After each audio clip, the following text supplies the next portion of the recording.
you see some yellow and you see some red, that means I done clipped the whites. There is no way that I'm bringing this back. There is no way. I may be able to bring some of the yellow back in my face, but any red, I will not be able to bring back. It's a dub. So a lot of people ask me, how do I get beautiful exposure? How are my skin tones so great and so accurate? And I talk about this a lot in a sense from like post and how to edit black skin tone and things like that. But I never really talked about how I shoot to make sure that I get the exposure right for skin tone. And so today I want to talk to y'all about my favorite tools to use, and I talked about this a lot, but I want to go more in depth about false color. This is probably one of the best tools to use out of all the histograms and the graphs and all of the vector scopes. This is the best tool to use when trying to nail skin tones. Let's get into it. So before we get into it, I'm going to be working off of an app that I use for the Sony Fx3. It's called the Monitor Plus. I actually decided to pay for the Pro because that's the only way you can actually get the false color chart or graph. So we're going to be using this particular app. I love it so far. I've only been using it for like a day, but I love it specifically just, you know, because the Fx3 doesn't have histogram, which I hate, but being able to have this monitor, especially for this YouTube video, is a plus. So with this actual graph, you can see me now. I don't have a LUT on, so you can actually throw a Rec 709 LUT on, which is pretty cool. Also, you kind of have your waveforms, your full on page with all of your graphs, your vector scopes, things like that, where you can kind of see your skin tone, which is great because for me, I'm like, call me the skin tone guru. I'm lying because I'm not that great, but I am trying to be the best that I can at skin tone because it's very important, especially black skin tone. A lot of people don't know how to light for black skin tone. They don't know how to color for black skin tone. They don't know how to like actually expose for black skin tone. So this is very important. And not just for black skin tone, but for all skin tone, honestly. The best way to get perfect exposure overall. So let's go into false color. Now, as you can see, when we go to the false color graph, you're looking at all these colors, and right off the bat, you may not know exactly what these colors mean or stand for or anything like that. So one thing I like to note is that when you're working with cinema cameras, they pretty much kind of already have this in there. So my Blackmagic already has false color. Aries have false color. And the thing about Aries that I really, really love is it actually has a chart for you. So it has the 18% gray card and what the percentage is. It lets you know when you might be clipping in your blacks, when you might be clipping in your whites, and what that color looks like. So literally, it's the best way to nail your exposure. With mirrorless cameras and like even the Fx3, it doesn't, which is a concern for me because I don't want to always use the app. But if you have a monitor like I do with my ND7, my small HD ND7 or any monitor, because the thing about false color is it's for high-end monitors, high-end EVFs, just like high-end cameras. We're going to just say that. So a lot of just filmmakers don't really use it. They use histogram and things like that. But I'm telling y'all, y'all missing out if you do not use false color. So, all right, you have your colors, and as you can see, you see a lot of blue, you see a lot of green, and you see a little bit of pink, and you're like, what's that? So for me, and I'll explain kind of like the numbers for, you see the 8, which is kind of on the left side, to 100.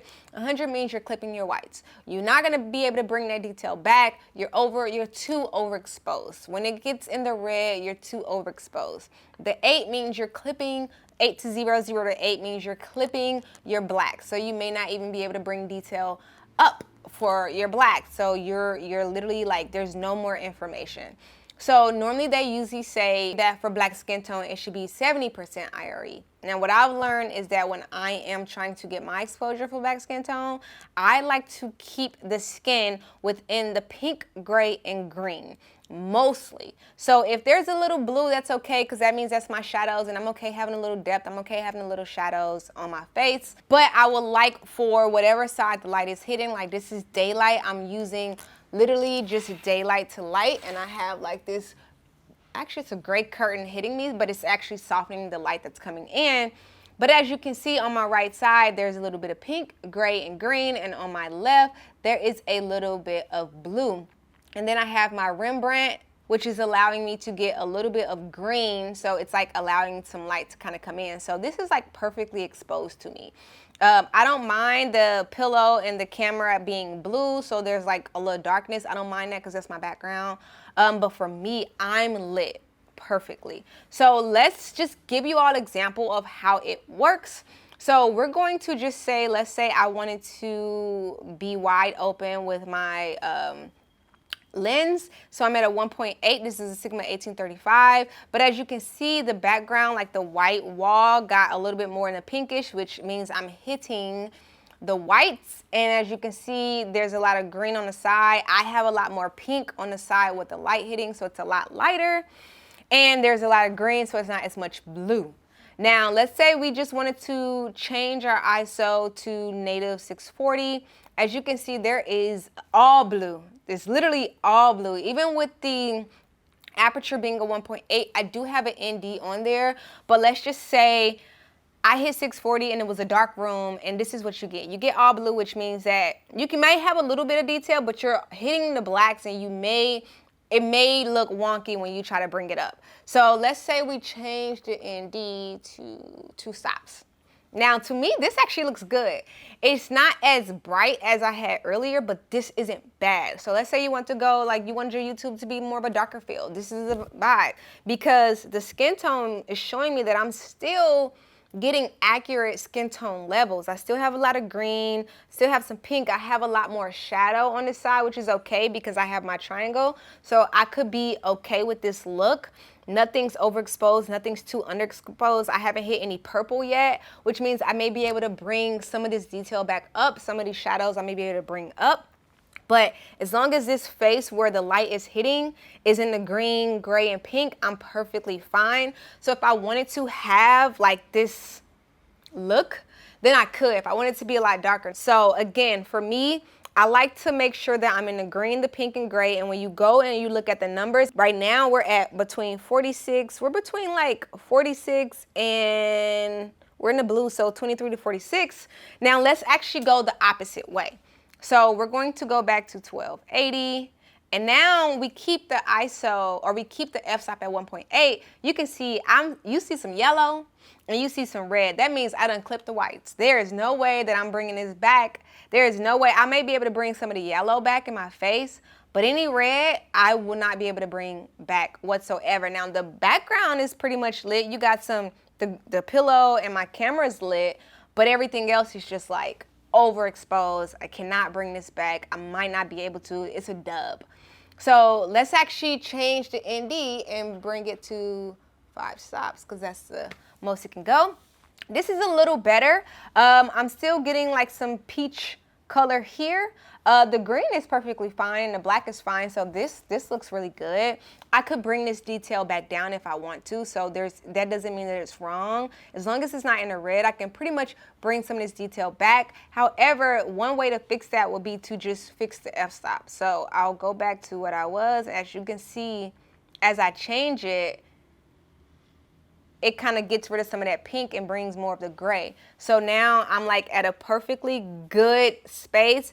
I can, bring up the blacks and I can bring up my highlights. I can do whatever I need to do without losing detail, and it's still looking good. I like this space. Now, again, there would have been nothing wrong with staying at the 1.8, because if it's correct to be at 70% IRE, if you see all this peach, we're close. We're at the 62 to 69. So this would actually be okay. But again, for me, this would be like the 1 stop or 2 stop overexposed that they say do with Sony's. To me, this is exposed correctly. So this is why I like false color, because I feel like it doesn't just show you the exposure for all of everything, the overall image, but it really nails down your skin tone. So a lot of y'all, when you guys ask me, how do I get good skin tone? It's not in the editing, it's in the production. It's in making sure that I'm exposing correctly while I'm on set. And false color is the best way to do it. Now, histogram to me, it exposes the overall clip, the overall shot. It doesn't really allow you to go in and make sure that your skin tone is exposed correctly, which is why I have an issue with it. And I just feel like a lot of filmmakers don't know a lot about false color. But I'm here to tell you that false color is the best tool to use to expose for skin tone. If y'all like this video and if you feel like this was easy, like again, it's really just once you know the colors and where you should be with the skin tone, like dark black skin tone is different than Caucasian white skin tone. So you might have to bring it down a little bit more, but this is how I expose for darker black skin tone, period, or darker, you know, dark skin tone. This is how I expose for dark skin tone.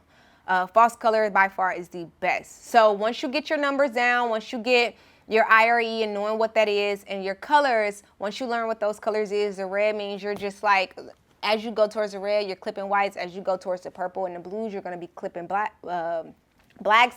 Then once you understand that and you start to like remember it, then you're perfectly fine, and it's the fastest, easiest way to nail your exposure.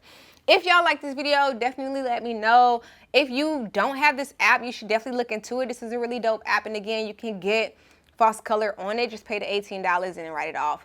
But I really love this app, and it really has helped me, especially because the FX3 does not have false color. So even when it came to this video, I wanted to make sure that I nailed my exposure correctly. So let me know what y'all think about this video, and if you have any questions, like this video if it at all helped you. Please, guys, make sure that you are subscribed. A lot of y'all watch my videos and you are not subscribed, and it kind of hurts my feelings because it's like you getting all this info and you can't even hit the button. It takes a second to hit the button. But definitely make sure that you guys are subscribed. Let me know if there's any other things that you guys want to know about. I know that this was like a random topic, but I feel like it's, as we learn to evolve as filmmakers, like these tools help your workflow. These tools make you better. It's the smallest things that we don't think about that makes us better filmmakers, and this is one of them. So let me know what you think. Thank y'all so much for watching, and I'll see you all in the next video. Have a good day. Wonder if all my bad decisions get accounted in the algorithms. No statistician could dissuade me from my bigger